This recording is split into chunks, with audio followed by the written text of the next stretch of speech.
today's draft, the best current quarterback rivalries in the National Football League. Chris Simms gets the trivia question. Here it is. Christopher, Peyton Manning and Tom Brady played each other 17 times during their careers. They were supposed to play in 2011, but Peyton missed the game due to his neck injury. Who started that game for the Colts at quarterback? What year was that? Say that one more time. 2011, the year that Peyton Manning didn't play at all. Oh, 2011. Gosh, I can't think of his name. He was the real skinny quarterback, and I'm blanking out. He played in the Big Ten. What the heck was his name? I can't think of it. Who is it? Dan Orlovsky. That's not who you were thinking of. No, it was not who I was thinking of. I was thinking were you of thinking the of backup. Curtis Painter?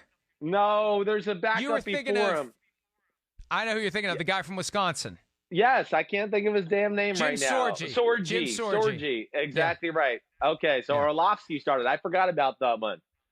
Yeah, all right. I get to go first. And for me, this one's simple. It's the last two MVPs, Patrick Mahomes and Lamar Jackson, Chiefs and Ravens. They met in the regular season each of the last 2 years. Both games were awesome. We thought they were on a collision course in the AFC Championship game. The Ravens failed to punch their ticket for that appearance, losing at home to the Titans. But to me, that's the one that's got the potential to be the new Manning and Brady, because I think these two teams are going to be in the postseason pretty much every year. We know the Chiefs will be, and I think the Ravens are good enough to be there as well. And they're going to keep crossing paths, and I can't wait for them to cross paths for the first time in the postseason. Patrick Mahomes, Lamar Jackson, my choice, Chris. Yeah, it's a good one. There's no doubt. I mean, it's not really a rivalry yet because Lamar has to win one of these games. But nonetheless, I think the future is bright in this matchup. So I'm with you there. It certainly was at the top of my list, too. Okay, I'm going to go to one, I don't think gets quite enough attention, and that's Russell Wilson and Aaron Rodgers. To me, that would be the marquee best QB rivalry we got. At least it has some real history behind it. Yes, there's the NFC Championship game. There's the playoff game this year. They've met in a number of regular season games because the Packers and Seahawks have both been, the cream of the crop in the NFC throughout the Rodgers and Russell Wilson era. So, right now, of course, Russell Wilson, Aaron Rodgers are two of the top 5 best quarterbacks in the game. And I still look at that as being one of the best rivalries in all of football, if not the NFC. Yeah, and you know what? They have had several postseason games, not quite the same regularity as Peyton Manning and Tom Brady, but that's one I hadn't even thought of. That wasn't on my list, so I'll give you some credit for that one. But the good news is I've got the rest of my list wide open, and I thought you were going to go in a different direction, and I'm tempted to go there, but instead I'm going to go with a pair of quarterbacks who, when they meet this year, have a combined age of 84. First time ever, new rivalry, Drew Brees, Tom Brady, same division, both of them competing for the all-time passing touchdown record like Steve Carlton and who was the other pitcher back in the 80s when they both had the strikeout record? They were going back and forth. It was Steve Carlton and somebody else, and I can't remember who else it was because I'm not a baseball guy. No. Yeah, it was Nolan Ryan and Steve Carlton. I think it was. I don't know. We'll look it up. Anyway, Drew Brees, Tom Brady, same division, meeting twice, combined age of 84. That, to me, instantly becomes one of the best rivalries in football. Yeah, I'm mad because, I'm disappointed. The fact that you didn't have Wilson and Rodgers even on your list just tells me your list can't be that good. I should have picked these guys first. I'm disappointed that I did that. But you're right. It's not a rivalry that has history, but I think it's a rivalry that is real because I think both of these guys are very legacy aware. I think they both want to be towards the top of the list and touchdown passes and do all that. And now it's going to get personal this year with NFC South titles on the line and, playoff spots on the line, let alone the personal statistical rivalry right there right now. So that's pretty damn good. I can't really argue with that one. All right. So this right now is where you start to, in my opinion, you got to get thin here. There's no great rivalries that are tried and true as of right yet. The next one that jumps out to me more than anything, I guess one that, we got a little preview of this year, is Deshaun Watson and Patrick Mahomes. I think that's one I look at and go, oh, this could be special for a long, long time. First off, I think if I had to rank quarterbacks in football right now, man, I know I'm going Mahomes 1, and I'm either going Russell Wilson or Deshaun Watson as number 2. And, that's where, to me, it's the most physically gifted quarterbacks in the game. Guys that, like we talked about with some of the draft prospects earlier on, Mike. I mean, yes, they can take advantage of what's there to be had, but when there's nothing there to be had, man, they can still make it happen. And that's what's special about these guys. And I would hope that this year was just the first of many playoff showdowns that we'll continue to see between both of these two guys. I think they're electric and as fun to watch as anybody in the sport. Well, we saw Deshaun Watson beat Patrick Mahomes in the regular season. Mahomes got the revenge in the postseason, but that's another one where, the Texans have to continue to win that division and otherwise be in the playoffs to set the stage for it. And that's why, if you get a couple of teams where individually they can run their division, they do become more likely to get together. And it was the Colts in the South, and it was the Patriots in the East, and they were more likely to come across each other. And then it became the Broncos in the West with Peyton Manning, more likely to come across the Patriots in the postseason. Next one for me is a new rivalry, but it's got a ton of potential, and it involves a couple of short quarterbacks. And I like being around short quarterbacks because it makes me feel not as short. Russell Wilson, Kyler Murray. Kyler Murray beat Russell Wilson last year in his own building, and they're going to play each other twice a year, every year, no matter what. And maybe at some point they'll cross paths in the postseason. But I'm fascinated by what that can become because they do have those similarities, short of stature, but both great quarterbacks and some fireworks when they play each other twice a year, every year, for as long as they're both with their teams. Yeah, well, I think it's something, again, to watch for in the future, a little bit like Mahomes and Watson there, where we see the potential. I mean, Kyler Murray he's skill set wise very similar to Russell Wilson that way, being able to make plays, electric, big time arm. So yeah, I'm with you. For them to face off twice a year, that's going to be a lot of fun to watch here in the NFC West. And of course, the NFC West is so talented and has so many good offenses and quarterbacks as is. It just makes it one of the most exciting divisions in football. All right, here. What do I do here? Do I go with like an old, reliable type of matchup? I have thought about Big Ben and Tom Brady, but I feel like that's so swayed one way to Brady having the edge there. I don't know if I necessarily look at that as a rivalry, but I think I got to go with that. I think it's one of the few and only tried and true ones. I'm going to go with Big Ben and Brady.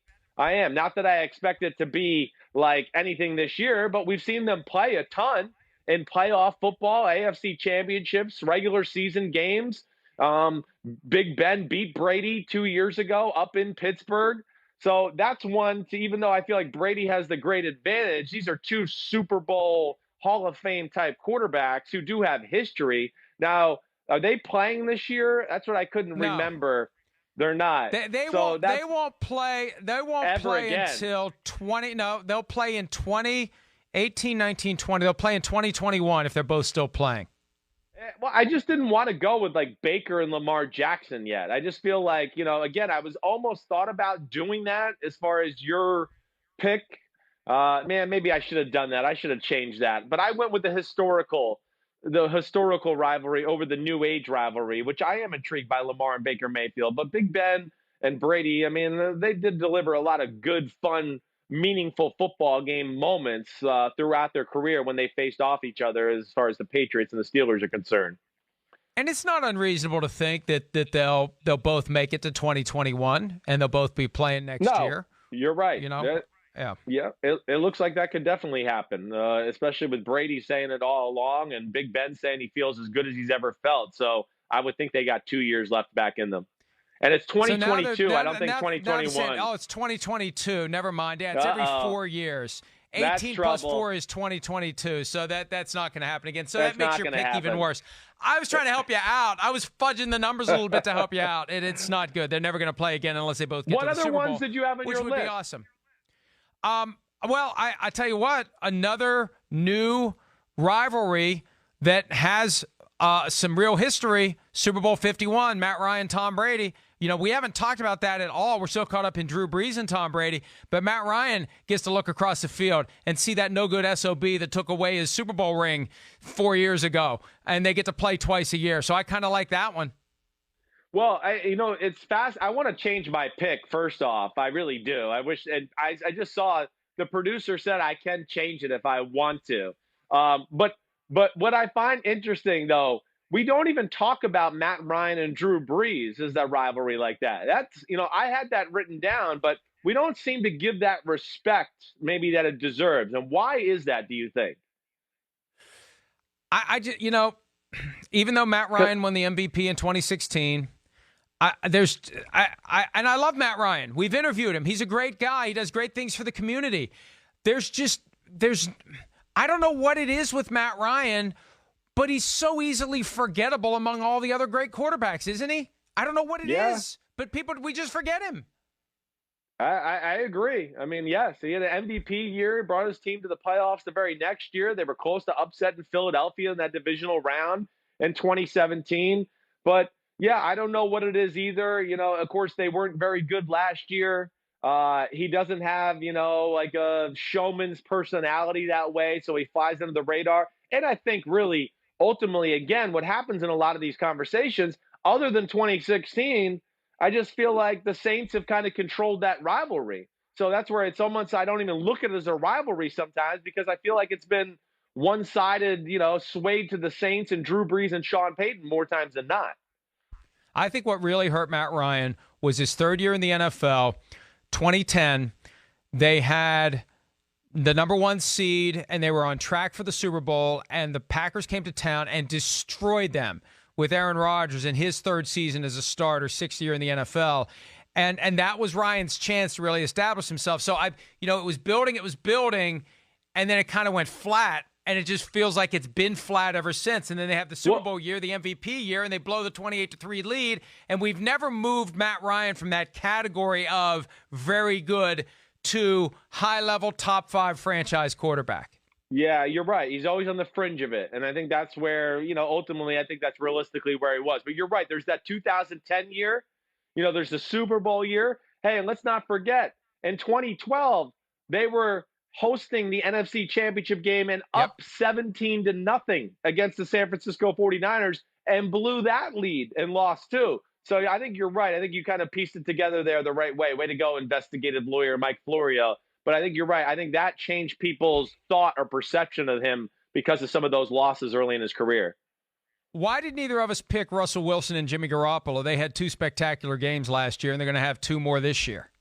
Well, because I just feel like we're talking about one guy who's amazing and another guy that I think we're still questioning, and we, wonder how good he really is. I think that's the big thing. I just don't think we could put Jimmy Garoppolo in the status of Russell Wilson to say, oh, that's a rivalry. No, I think, Jimmy he's a good player. He's middle of the NFL, but that's just a guy that's on a great team. We're talking about quarterbacks who have greatness associated with them, no matter what team or no matter what situation their team is in. And we just haven't seen that from Jimmy Garoppolo yet, I feel like, to put him in that category. One more we overlooked on the way out, Dak Prescott, Carson Wentz. How do we I thought about it. Well, no, I wrote it down. But again, they've played some games where Carson hasn't been there, not been healthy. He's been out. It's just been – I just don't think it's kind of, flourished into what we want. It's got potential, definitely, because I expect them to be the kings of the NFC East here for the time being. But I'm really disappointed with my Ben Roethlisberger, Tom Brady pick. Can I change it? I don't really like it. I want to change it. Look, go ahead, change it. What's your official third and final pick? What is it? Hurry up. I'm gonna go with Matt Ryan and Tom Brady. Oh, so you stole one of my ideas. Yes, I am. I like that. I think that's a good one. All right. Thank you. Let's take a break. Hi, I'm Mike Tirico, and thanks for watching. Make sure to hit subscribe for the latest news and highlights from NBC Sports.